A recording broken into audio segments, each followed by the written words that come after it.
তারপর ওকে সব খুলে বললাম। কি বলিস, হ্যাঁ বলে দিয়েছে? হুম। তাহলে তো ভালো হলো। এই 3 দিন অফিস করবি, তারপর ছুটি নিবি। আমাকে কি ইনভাইট করবি নাকি? আরে কি বলছিস, তুই বেস্ট ফ্রেন্ড এই কথা বললি? তুই অবশ্যই বিয়েতে থাকবি। তারপর ওর সঙ্গে কথা বলে ফোন কেটে দিলাম। এইভাবে একদিন কেটে গেল। সকালে ঘুম থেকে অফিসে ওঠা, আবার বাসায় আসা, আর হাতে মাত্র 2 দিন বাকি। কিন্তু নীলার সঙ্গে দেখা নেই। বাসায় গিয়ে ওই আবার এক কাজ। পরের দিন অফিস থেকে বাসায় আসার সময় ভাবলাম নীলা যে হাসপাতালে থাকে সেদিক দিয়ে যাব। ওরও তো এই সময় ছুটি, সিএনজি করে যাচ্ছি। এ কি, নীলা রাস্তায় দাঁড়িয়ে? সে হয়তো বাসায় যাওয়ার জন্য বাইরে দাঁড়িয়ে আছে। সে আমার সিএনজিটাই দাঁড় করালো। সিএনজিতে উঠতে গিয়ে নীলা আমাকে দেখে ফেলে। নীলা কিছুক্ষণ আমার দিকে তাকিয়ে রইল। লক্ষ্য করলাম নীলার চোখের নিচে কালো দাগ পড়ে আছে। অবশ্য জানি এটা কেন।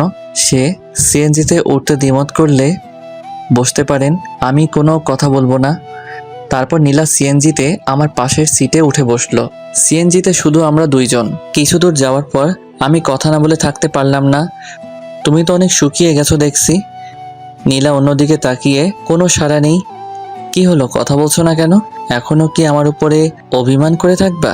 নীলা, আমি আগেও বলেছি এটা অভিমান করে থাকার সময় নয়, বরং এটা বলতে না বলতেই। প্লিজ, আমি আপনার কোনো কথা শুনতে চাই না। আর শুনুন, আমার বিয়ে ঠিক হয়ে গেছে, এখন আমি অন্য কারোর। সো প্লিজ এইভাবে আমাকে ডিস্টার্ব করবেন না। কথাটি শুনেই চোখের জল বেরিয়ে আসলো, কিন্তু সেটা প্রকাশ করলাম না। নীলা, তোমার হাতগুলো কি আর একবার ধরতে পারি? নীলা কোনো কিছু না বলে বলল, ড্রাইভার, গাড়ি থামান। আর আমার বাসায় এসে পড়েছি। আর হ্যাঁ, আপনাকে দাওয়াত রইল বিয়েতে আসার কাল রাতে। বলেই নীলা দৌড়ে চলে গেল। কথাটি কিছুটা কান্না ভেজা চোখ নিয়ে বললেও সেটা বুঝতে না দিলেও আমি বুঝতে পেরেছি নীলা তার বিয়েতে আমাকে ইনভাইট করলো।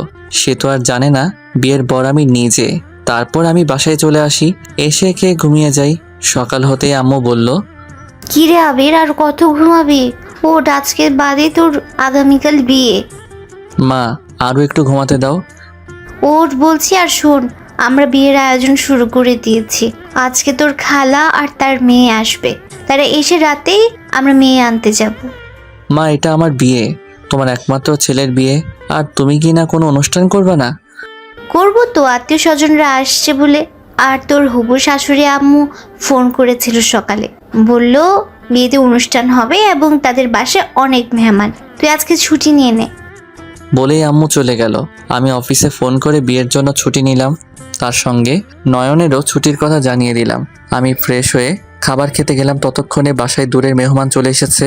খালা এবং তার মেয়ে আমাকে দেখার সঙ্গেই বলল, আরে আবির, কেমন আছিস?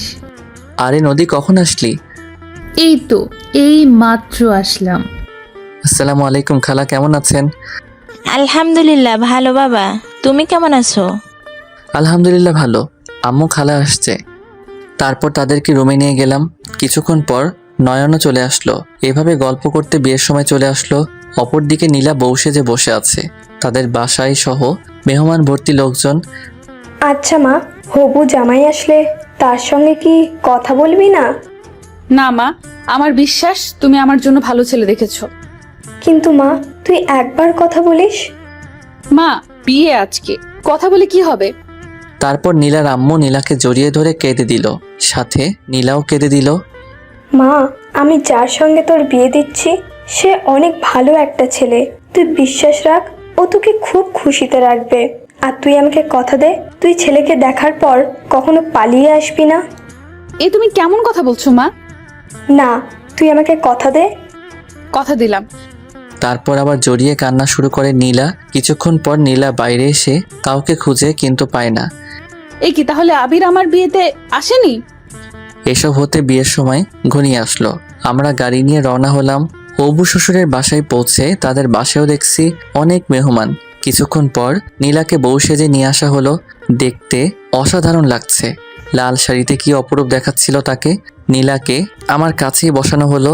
তারপর বিয়ের সব রীতিনীতি মেনে আমাদের বিয়েটা সম্পন্ন করা হলো। কিন্তু নীলা আমার দিকে একবারও তাকায়নি। নীলাকে নিয়ে আসার সময় সে তার আম্মুকে জড়িয়ে ধরে অনেকবার কেঁদেছে। নীলাকে নিয়ে গাড়িতে বসে আছি, জানালার ওপার হয়ে সে শুধু কেঁদে চলেছে। আমি তার দিকে টিস্যুর বক্সটা এগিয়ে দিলাম। এইভাবে বাসায় চলে আসলাম। আজ আমার বাসর রাত। খুব অদ্ভুত লাগছে। আমার বিয়েটা এভাবে হবে আমি স্বপ্নেও ভাবিনি। বাস্তবে ভাবা তো দূরে থাক, আরও ভালো লাগতো যদি নীলা ইচ্ছায় আমাকে বিয়ে করত। কিন্তু কি আজব, তার বিয়ে, অথচ সে আমার উপর অভিমান করে তার হবু বরকে দেখলো না। কি রে, তুই ছাদে কি করিস? আরে নয়ন, তুই ঘুমাসনি? না, ঘুমাতে যাচ্ছি। আর তুই এখানে কি করিস? তাড়াতাড়ি রুমে যা, গিয়ে ভাবির মিষ্টি মুখটা দেখবি না? আমার তো ভয় লাগছে রে। সে আমাকে দেখার পর কি যে করে বসবে কে জানে। আরে ভয় পাস কেন? কিচ্ছু হবে না, তুই ভেতরে যা। আর হ্যাঁ, সময় হলে ভাবির সঙ্গে আমার পরিচয় করিয়ে দিবি। বলতেই আমি ওকে জড়িয়ে ধরলাম। অনেক ধন্যবাদ বন্ধু, তুই আমাকে সাহায্য করেছিস। এইসব বলে কি তুই এখন আমায় লজ্জা দিবি? আরে কি বলিস? তাহলে তাড়াতাড়ি যা, না হলে রাত শেষে সকাল হয়ে যাবে। তারপর আমি রুমের দরজার কাছে আসতেই ভয় লাগতে শুরু করলো। কেমন হবে নীলার রিয়াকশন ভাবতেই ভয় লাগছে। রুমের ভেতরে ঢুকলাম। নীলা খাটের উপরে ভদ্র মেয়ের মতো মাথায় ঘোমটা দিয়ে বসে আছে। রুমের দরজা লাগিয়ে দিয়ে তার কাছে যেতেই হঠাৎ নীলা বলে উঠল, প্লিজ আমার কাছে আসবেন না। আমি এই বিয়েটা করতে চাইনি, কিন্তু বিশ্বাস করুন আমি একজনকে ভালোবাসতাম, তাই রাগে অভিমানে আপনাকে বিয়ে করেছি। আর এখন তাকে আমি ভালোবাসি। প্লিজ আমাকে ভুল বুঝবেন না। আপনি যা যা বলবেন আমি তাই তাই করব, কিন্তু আমার কাছে আসবেন না। আমার নিজেকে মানিয়ে নিতে কিছুটা সময় লাগবে। আমি নীলার কথা শুনে থ হয়ে দাঁড়িয়ে রইলাম। আমি জানতাম নীলা এখনো আমায় ভালোবাসে। এটা ভাবতেই চোখে পানি চলে আসলো। কিন্তু না, আজ কাঁদলে চলবে না।